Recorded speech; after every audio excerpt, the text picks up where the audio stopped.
Navkar systems में आज हम आपके लिए लेकर आए हैं लिंक प्लस, या जिसको पहले लिंक प्लस बोलते थे अब लिंक इंडिया भी बोलते हैं। ये लिंक प्लस का लॉक है, इसको हम कर रहे हैं अनबॉक्स। ये इसके साथ की एक्सेसरीज, जो भी सारा सामान है हम इसके बारे में अब डिस्कस करेंगे। मेन गेट के लिए इलेक्ट्रॉनिक लॉक है ये साथ में दिया हुआ है मैनुअल, इलेक्ट्रॉनिक लॉक का यूज़र मैनुअल। इसको हम स्टील के गेट पे इंस्टॉल करते हैं। आपने हमारे वीडियोस में, काफ़ी वीडियोस में देख रखा होगा कि स्टील के गेट पे लगता है। और हमारे पास इसकी पावर सप्लाईज़ हैं, स्विच वाली सप्लाईज़ हैं, रिमोट वाली पावर सप्लाई है, मोबाइल ऐप वाली पावर सप्लाई है। लॉक सारे जनरली एक जैसे ही होते हैं, ब्रांड का फ़र्क होता है, हल्का फुल्का क्वालिटी का फ़र्क होता है, फीचर्स का फ़र्क होता है। तो आज हम बात कर रहे हैं लिंक के इलेक्ट्रॉनिक लॉक की। ये है लिंक इंडिया, लिंक इंडिया का इलेक्ट्रॉनिक लॉक, रिम लॉक भी बोलते हैं इसको। ये लिंक इंडिया का नया लॉट है। और ये देखिए आप इसकी फिनिश, पूरी स्टील फिनिश में होता है। ये ब्रास का है, फिनिश इन्होंने यहाँ पर स्टील की दे रखी है। ये देख लीजिए, काफ़ी हैवी ड्यूटी लॉक है। इसकी जो खास बात है, ये इसका लंबा खांचा, कुछ में ये गोल होता है। गोल उतना बढ़िया नहीं कहा जाता जितना कि लंबा कहा जाता है, क्योंकि इसकी एडजस्टमेंट आगे पीछे की जा सकती है। कई बार फ्रेम में उतनी नहीं जगह होती, तो चाबी वाले सेट को लगाने के लिए एक लंबा खांचा वेल्डर्स डिमांड करते हैं। तो ये लंबे खांचे वाला लॉक है, ये देख लीजिए। और इसको जनरली टेस्ट करने का तरीका होता है कि इसको बटन दबा के रखते हैं और हम ऐसे बटन दबाते हैं। इसको टेस्ट करने का तरीका होता है। इलेक्ट्रॉनिक लॉक को जब भी हम लेते हैं तो इसको इस तरीके से टेस्ट करते हैं। तो जब हम, ये बेसिकली क्लोज मोड है, मतलब अगर आपका डोर लॉक लगा हुआ है तो पोजीशन ये होती है, और जब आप बटन को दबाते हैं तो लॉक खुल जाता है। तो इस तरीके से लॉक को टेस्ट किया जाता है।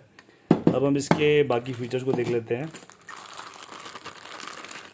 ये इसका जो दूसरा वाला पार्ट है जो फ्रेम में लगता है। अब यहाँ पर कुछ लोग समझ नहीं पाते कि ये सिर्फ बड़ा खांचा ही इसमें जा रहा है, छोटा वाला नहीं जाता। छोटा वाला नहीं जाता, छोटा वाला सिर्फ ऊपर ही टिकता है, ये अंदर नहीं जाता, बड़ा वाला ही अंदर जाता है। तो इस चीज़ का आपने ध्यान रखना है। ये सभी लॉक्स में ऐसा ही होता है। खोल लेते हैं हम की सेट को। ये की सेट है जो कि बैक साइड से लॉक को खोलने में काम आता है। ये कैसे काम करता है ये देख लीजिए। ये मैंने इसको दबा रहा हूँ मैं एक हाथ से, और इसको मैं ये घुमा रहा हूँ, तो ये लॉक हमारा खुल रहा है। ये देखिए, ये खुल रहा है,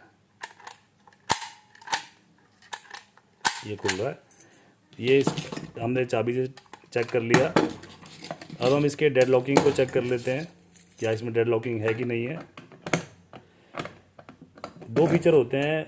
एक तो होता है, ये मैंने इसको चाबी को पूरा घुमा दिया, ये तो है अब बटन नहीं दबेगा, अब बटन काम नहीं करेगा।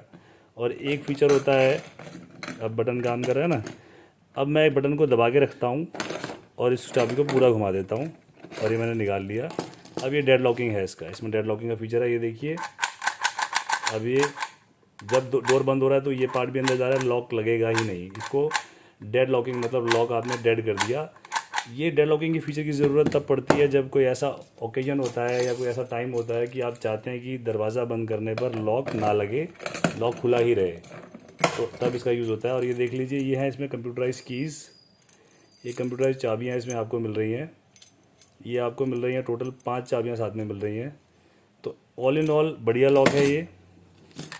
और इसमें एक फीचर और है जो कि रिवर्सिबल लैच का है। आप इसकी लैच को, अगर आपका ये तो जो गेट है आपका, अगर अंदर की साइड खुलने वाला गेट है तो लैच ऐसे ही रहेगी, पर अगर आपका गेट बाहर की साइड खुलने वाला है तो आप इसको खींच के, वैसे नोज प्लायर की हेल्प से आप इसको पलट सकते हैं। कोई ज़्यादा मुश्किल काम नहीं है, क्योंकि मेरे हाथ पास इस वक्त प्लास नहीं है, तो मैं आपको खोल के दिखाता हूँ। ये मैं प्लास की हेल्प से इसको,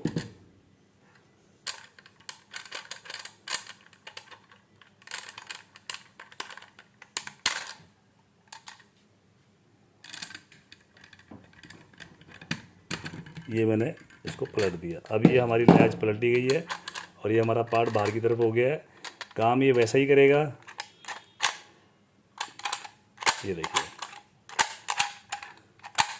अब हमारी लैच की डायरेक्शन चेंज हो गई है। तो इस तरीके से हम इजीली बिना लॉक को खोले आप इसको चेंज कर सकते हैं। जब भी लॉक को वेल्डिंग किया जाता है, ध्यान रहे यहाँ पर ये 2 तारें निकली हुई हैं, यहाँ पर कॉयल होती है इस पार्ट के अंदर।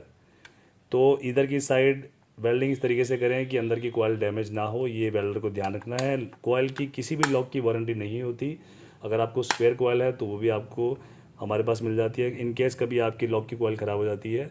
और हमारी जो पावर सप्लाई है वो ऐसी है कि उसमें एक पल्स ही निकलती है, तो कंटिन्यूस करंट नहीं जाता। कभी भी ध्यान रखना है, कोई भी आप पावर सप्लाई लगाएं, आप कंटिन्यूस करंट ना दें। अगर आप लॉन्गर पीरियड ऑफ टाइम तक करंट जाता रहेगा कॉइल में तो कॉइल ख़राब हो जाएगी। कंटिन्यूस करंट का मतलब है 2-4 सेकंड से ज़्यादा का करंट नहीं जाना चाहिए लगातार। करंट सिर्फ एक पल्स जाती है इसके अंदर और लॉक खुल जाता है, इसको कंटिन्यूस करंट की ज़रूरत नहीं होती। पावर सप्लाई में करंट कंटिन्यूस रहता है, बट लॉक में कंटिन्यूस करंट की ज़रूरत नहीं होती। अगर आपको लॉक सेट या सप्लाई या इसके रिमोट किट या मोबाइल ऐप की सप्लाई कोई भी चाहिए तो आप हमें नीचे दिए हुए नंबर्स पर कांटेक्ट कर सकते हैं। सारे कॉम्बिनेशन आपको हमारे पास मिल जाएंगे। इंस्टॉलेशन के लिए दिल्ली एनसीआर में हमने किसी के साथ टाई अप किया हुआ है, हम इंस्टॉलेशन भी करा सकते हैं, उसके चार्जेस अलग से होते हैं। पैन इंडिया हम कोरियर से आपके पास मटेरियल भिजवा देते हैं। अगर आपको रिक्वायरमेंट रहती है आप हमें नीचे दिए हुए नंबर्स पर संपर्क कर सकते हैं।